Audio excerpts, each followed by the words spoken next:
이어서 교통안전에 대한 파트 9장에 대한 부분을 살펴보도록 하겠습니다. 9장도 교통안전의 개념, 교통안전의 필요성, 교통안전교육의 내용, 그리고 교통안전교육을 현장에서 어떻게 실제로 할 수 있는지에 대한 내용으로 구성되어 있습니다. 최근 5년간 도로교통공단이나 교통사고 분석 시스템 TAAS라는 자료에 따르면 12세 이하 교통사고 사망자 중 10명 중 3명이 보행 중에 발생을 하고 2017년 발생한 어린이 보행자 교통사고 통계에 따르면 사상자 4명 중 1명이 무단 횡단을 하다가 발생을 합니다. 영유아들에게 교통안전 교육만 충실히 한다면 보행 중 사망률 70% 이상을 20에서 30% 내릴 수 있고요. 유아 교통사고를 예방하려면 평소 유아들에게 꾸준한 교통안전 교육을 통해서 교통사고의 위험성에 대해 알려주는 것이 중요합니다. 이제 우리가 살펴볼 9장 교통안전에 대한 파트는 교통안전교육의 필요성, 영유아에게 나타나는 교통행동 특성, 교통사고 유형에 대한 부분을 이제 알아보고 실제에서 현장 교육을 통해 교통시설의 안전한 이용 방법에 대해 구체적으로 이제 살펴보는 파트이기도 합니다. 교통안전은 교통과 관련하여 일어날 수 있는 위험, 사고 및 환경 오염 등과 같은 부정적인 피해를 막기 위해 예방적인 측면의 총체이기도 합니다. 광의적인 의미의 교통안전은 항공교통안전, 철도교통안전, 항만교통안전, 도로교통안전으로 구분할 수 있고요. 협의적으로 해석하여 도로에서의 교통안전을 교통안전으로 간주하는 경우가 대부분입니다. 그 이유는 도로에서의 교통사고가 대부분의 교통사고로 그 수도 다양하기 때문이기도 합니다. 그러나 광의적인 교통안전 분야도 사회적인 중요도가 커지고 발전해가는 추세이기도 합니다. 교통안전 교육에 대한 필요성을 이제 살펴보면 생활 패턴의 변화에 따라 바깥 활동이나 여행 등의 빈번한 이동으로 교통사고가 증가하고 특히 영유아는 발달 미숙으로 복잡한 교통 상황이나 환경을 판단하는 능력이 부족하고 공간 지각력이 성숙하지 않아 속도라든지 거리, 시간에 대한 개념의 이해가 부족하여 여러 가지 위험에 노출되게 됩니다. 영유아의 교통사고는 부모와 자녀가 함께 있는 상태에서도 발생을 하고 유아교육 기관 등 하원하는 승하차 시간에도 빈번히 발생을 합니다. 영유아의 교통사고는 이제 순식간에 일어날 수 있기 때문에 자동차를 비롯한 많은 종류의 교통시설의 이용 안전한 방법의 지도와 다양한 교통설비에 대한 안전지도가 반드시 필요합니다. 교통안전교육은 교통사고에서 보행자 사고가 가장 높은 비중을 차지하고 있는데요. 이는 일상생활에서의 안전한 교통생활을 위한 지식, 태도, 기술의 형성이 매우 중요함을 의미합니다. 영유아기의 교육을 통해 얻어진 지식이나 태도는 평생 지속적인 효과를 갖게 되므로 이 시기에 교통안전교육은 매우 중요하고요. 교통사고를 줄이기 위해 교통규칙 준수, 안전한 도로 및 놀이환경을 제공하는 사회의 책임 또한 강조되어야 하는 부분이 있습니다. 그래서 영유아는 미래의 운전자이기도 하고 어려서부터 교통안전교육을 통해 자신과 타인의 생명을 보호하고 나아가서 교통사회에 올바로 적응하기 위한 기초를 형성해 나가야 하는 부분이 있습니다. 그래서 교통사고로부터 보호할 수 있는 안전한 환경을 제공하고 교통안전에 대한 교육을 체계적이며 실생활에 적합한 경험 중심의 활동들로 구성하여 영유아 시기에 반복적인 지도가 더욱 필요한 부분이 요구되는 부분입니다. 교통안전에 대한 내용을 살펴보면 그 첫 번째가 영유아의 교통행동 특성을 살펴보아야 할 것입니다.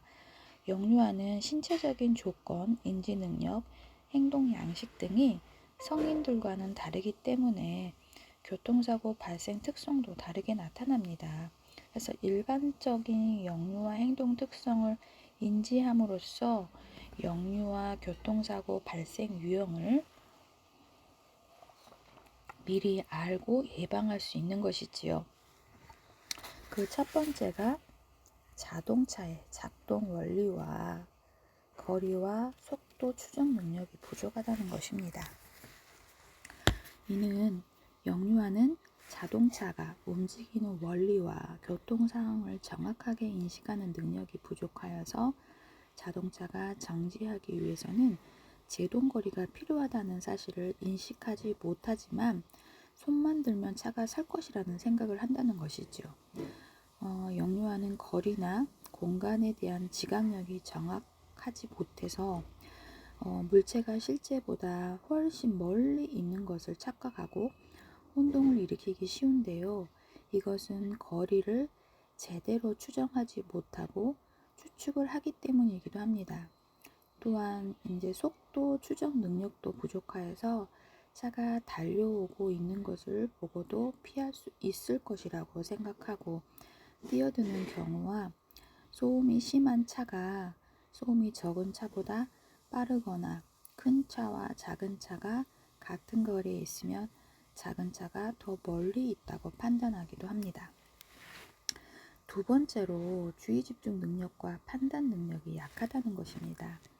이는 영유아는 두 가지 이상의 동시에 주의를 집중하는 것이 어렵고 모든 주의를 자신들의 관심 영역에만 한정시키기 때문에 한 가지 일에 열중하면 다른 일은 생각하지 않는 경향이 있습니다. 즉, 공놀이를 하다가 공이 큰 길로 굴러가게 되며 공을 잡겠다는 생각만으로 좌우의 위험을 살피지 않고 뛰어나가다가 교통사고로 연결되기도 하죠.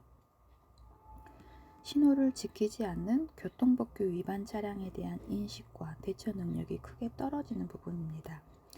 보행 신호가 바뀌자마자 건너기 시작하는 영유아는 거의적으로 신호를 지키지 않는 운전자가 있다는 것을 미처 생각하지 못한다는 것이지요. 그래서 지금 요즘 민식이법이 발효되면서 오히려 요즘 그 초등학생들이 이 그 차에서 차를 보고 뛰어 들어오는 그 우리가 되게 저속 주행을 하는데도 불구하고 그 아이들의 그런 놀이 형식에 대한 부분이 잘못된 부분을 역용하는 민식이법 때문에 요즘 되게 골치 아프다라는 이야기를 많이 듣게 되기도 합니다. 세 번째로 상황 대처 능력이 떨어지는 부분입니다. 영유아는 환경으로부터의 자극에 대한 반응이 늦고 정확하지 못합니다. 그래서 위험에 직면하게 되면 그 위험으로부터 회피하기 위해서 멈추거나 방향을 바꾸기 쉽지 않지요. 영유아는 똑바로 달려가다가 갑자기 90도 방향을 바꾸려면 일단 벽이나 어떤 물체에 부딪혀서 완전히 정지 상태가 된 뒤에나 아니면 스스로 정지한 뒤에 90도로 꺾어서 뛰어갑니다. 그래서 간혹 차가 완전히 정지해 있는 상태인데도 영유아가 달려와서 차에 부딪히는 경우가 있습니다. 그래서 차가 영유아를 충돌하는 것이 아니라 영유아가 달려와 차를 받는 것인데도 이러한 현상은 초등학교 2학년 때까지도 이어지는 것으로 보고 있습니다.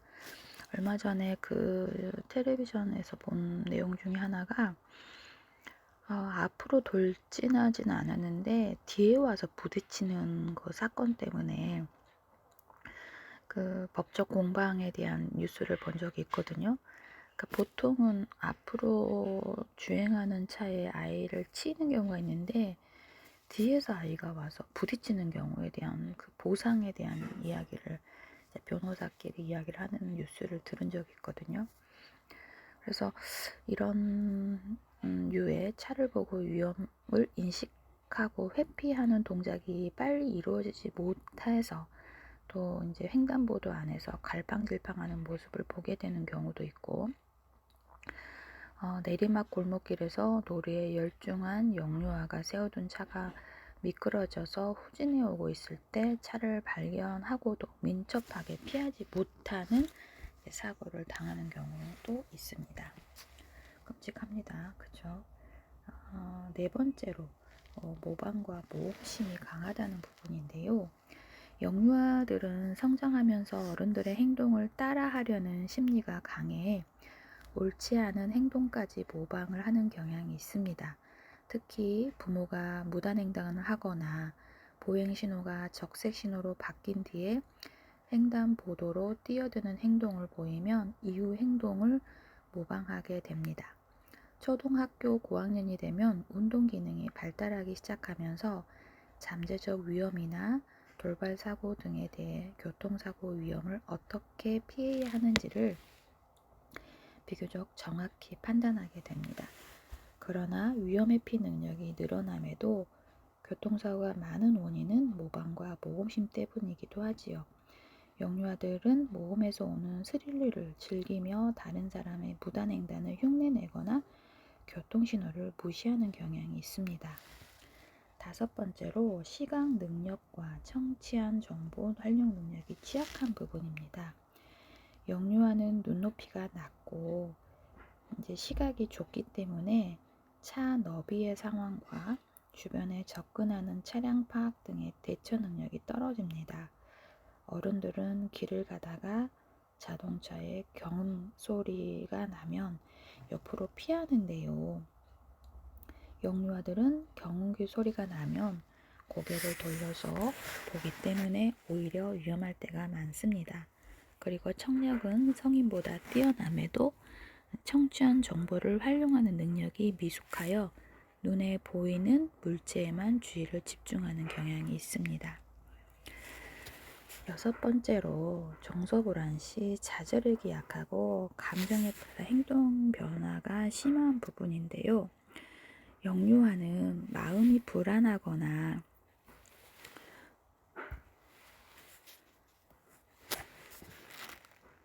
또는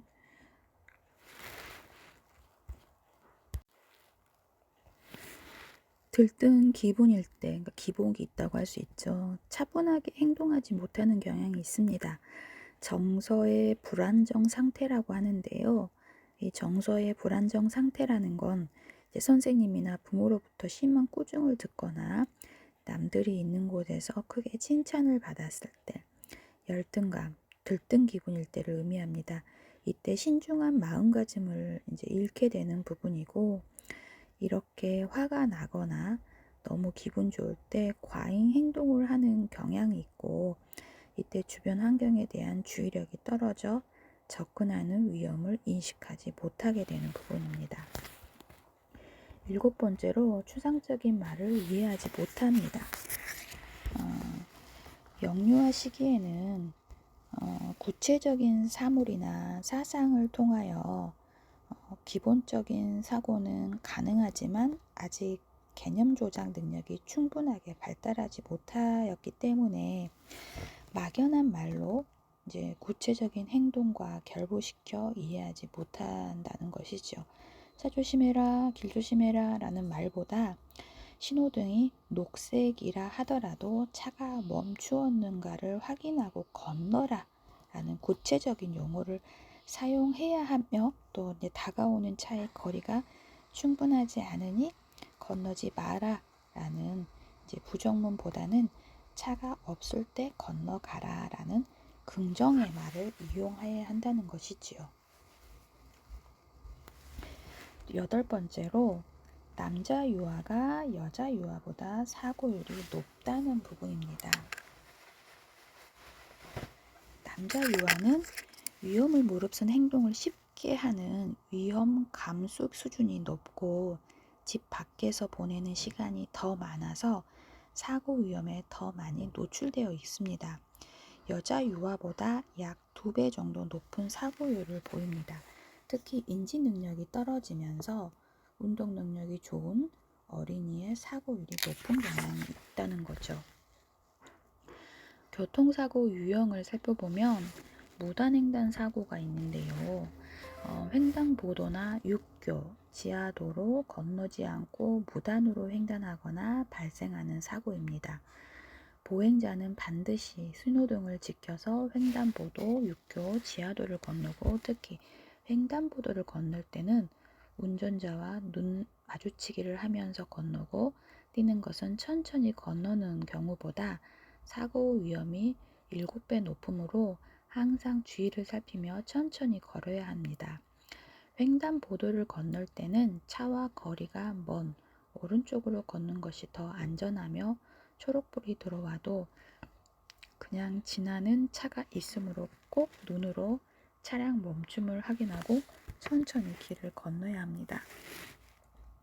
두 번째로 신호등이 없는 횡단보도 사고인데요. 차가 오는 왼쪽과 거리가 먼 오른쪽으로 걷는 것이 더 안전하며 길을 건널 때는 손으로 먼저 건너가니 멈추어 달라라는 뜻을 밝힙니다. 그 후 차량이 멈춘 것을 확인한 후 건너가는 것이지요. 세 번째로 멈춰 있는 차량 사이의 횡단사고입니다. 유아는 몸이 작기 때문에 운전자와 유아가 서로 다른 차에 가려서 보이지 않는 경우가 많습니다. 유아가 멈춰 있는 차량 사이에서 뛰어나가면 천천히 걷는 것보다 사고 발생률이 18배나 높고 반드시 운전자와 눈을 맞춰 차량 멈춤을 확인한 후 천천히 걸어가야 하는 것입니다. 갑자기 뛰어나오다 발생하는 사고에 대한 부분은 길 건너편에 친구나 아는 사람이 있다고 좌우를 살피지 않고 무작정 길을 건너면 위험합니다. 그래서 길을 건널 때나 찻길로 나갈 때는 우선 걸음을 멈추고 차가 오는지 좌우를 살핀 후에 건너가야 되겠죠. 다섯 번째로 버스 앞 또는 뒤로 횡단할 때 사고입니다. 버스의 바로 앞뒤로 횡단할 때 차량에 가려 유아가 보이지 않을 때 발생하는 사고입니다. 버스의 바로 앞 또는 뒤로 뛰어 건너가면 버스에서는 유아가 보이지 않기 때문에 매우 위험합니다. 버스에서 내려 길을 건널 때에는 적어도 운전자가 보이는 거리, 버스에서는 3m 정도라고 해요. 그래서 좌우를 살피고 건너야 하는 것입니다. 여섯 번째로 큰 차가 회전하다 발생하는 사고인데요. 정류장에서 버스를 기다릴 때는 차도로 내려오지 말아야 하고요. 큰 차가 급하게 회전하게 되면 앞바퀴보다 안쪽으로 회전한 뒷바퀴에 의해 다칠 수 있으므로 반드시 인도 위에서 기다리도록 지도하거나 차도 아래로 내려와 있지 않도록 항상 지도하는 부분입니다. 일곱 번째로 차 뒤에서 놀다가 발생하는 사고입니다. 멈춰있는 차는 대부분 뒤로 움직이므로 차 뒤나 밑에서 놀면 위험하고요. 운전석에 앉은 운전자에게는 차 뒤쪽의 유아가 보이지 않기 때문이지요. 그래서 노릿이 혹은 차 밑으로 물건이 들어가면 운전자나 어른에게 꺼내달라고 도움을 요청하도록 해야 하는 부분이 있습니다. 교통사고 유형의 이제 마지막 여덟 번째로는 자동차 탑승, 하차 시 발생하는 사고인데요. 승하차 시 사고는 유아의 조급한 행동의 경향이나 부주의, 신체 발달의 미성숙 또는 운전자의 부주의에 의해서 비롯됩니다. 하차 시에는 버스가 완전히 선 다음에 내리도록 하는 부분이고요. 또 사고 시 가장 위험한 자리인 조수석에는 영유아를 앉히지 않도록 하는 부분이 있습니다. 만 6세 이하 영유아는 반드시 어린이 보호장구를 착용하고 안전벨트를 매야 하는 부분이고요. 안전벨트를 착용하면 90% 이상 어린이 사망사고 감소 효과가 있습니다. 세 번째, 이제 안전하게 걷기에 대한 부분을 좀 살펴볼게요. 이거는 대전교통문화연수원에서 만든 자료인데요. 자동차와 마주하며 걷기에 대한 부분은 차도와 보도가 명확하지 않는 길에서는 자동차가 오는 것을 보면서 위험한 상황을 피할 수 있도록 자동차와 마주보며 걷는 부분입니다. 그래서 자동차가 오는 방향을 모르겠다면 수시로 앞뒤를 살피며 걷는 것이지요. 자동차가 다가오면 걸음을 멈추고 가장자리에 비켜서는 것은 자동차가 지나가면서 생긴 바람, 먼지, 돌멩이로 인해 다칠 수 있으므로 자동차가 다가오면 가장자리에 비켜섰다가 다시 걸어가는 것을 말합니다. 골목이 나오면 멈춰선 후 좌우로 살피는 것은 차도와 보도가 구분되어 있지 않아서 골목에서 뛰어나오는 차량을 피하기 어려우므로 골목이 나오면 멈춰서서 자동차가 오는지를 확인하는 것입니다. 달리거나 장난치지 않는 것은 자동차가 언제 다가올지 모르므로 빠른 속도로 달리거나 친구와 장난을 삼가고 늘 주위를 살피며 걷는 것입니다. 보도 위에 달리는 오토바이를 조심해야 되는 것은 오토바이 배달원들은 가끔 보도로 올라와 위험천만한 운전을 할 때가 많죠.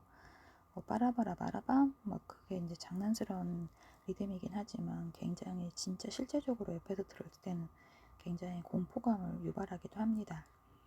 오토바이가 다가오거나 소리가 들리면 주변을 살피고 오토바이를 피해서 걸어야겠지요. 주차를 위해 보도 위로 올라온 자동차를 조심해야 합니다. 건물 앞이라든지 통행료 등 불법 주정차된 차량에 시동이 걸려 있거나 운전자가 타 있으면 곧 움직일 차이므로 조심하도록 해야 되는 부분입니다.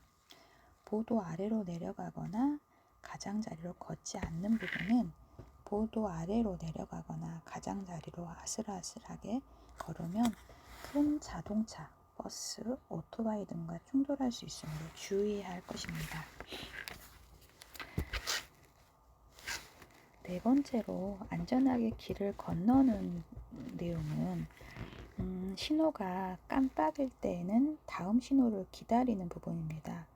초록불이 깜빡일 때 급하게 건너면 더 큰 사고 위험이 생길 수 있으므로 안전하게 다음 신호를 기다리는 것이지요. 운전자와 눈을 마주치며 건너는 것은 차가 완전히 멈추는 것을 확인하고 운전하는 성인과 눈을 마주치며 자신이 지금 건너고 있음을 알리면서 건너는 것입니다. 초록불로 바뀌자마자 뛰어 건너지 않는 것 굉장히 중요합니다. 초록불이 되자마자 뛰어나가면 정차를 못해 정지선을 넘는 차량과 충돌의 위험이 있으므로 좌우를 살피며 천천히 건너야 합니다. 횡단보도 위로만 건너서 이제 우측으로 건너는 부분을 안내를 드리면 횡단보도에서는 급정차를 하지 못해서 정지선을 넘는 차량을 대비해서 우측으로 건너는 부분이 필요합니다. 또 주변 성인과 함께 건너는 부분도 중요한데요. 신호등이 없는 횡단보도는 유아가 혼자 건너기에는 너무 위험하므로 주변에 이제 성인과 함께 건너게 하는 게 중요하죠. 돌아가더라도 육교 횡단보도 지하도로 이용하는 것, 주변에 성인이 없더라도 가까운 육교 횡단보도 지하도를 이용하게 이제 안전하게 건너는 방법을 안내하는 것도 중요할 것입니다. 또 차가 완전히 멈췄는지 확인하고 운전자와 눈을 마주치며 건너는 것도 굉장히 중요한데요. 차량이 완전히 멈추었는지 확인하고 운전자에게 자신이 건너고 있음을 확인시키기 위해 눈을 마주치는 거 필요합니다. 또 절대 뛰어서 건너지 않는 거. 피치 못할 사정으로 신호등이 없는 횡단보도를 건너야 한다면 갑자기 뛰어 건너지 말고 천천히 건널 의사를 표시해서 이제 양보해주는 운전자가 나타나면 걷는 방법도 필요할 것입니다.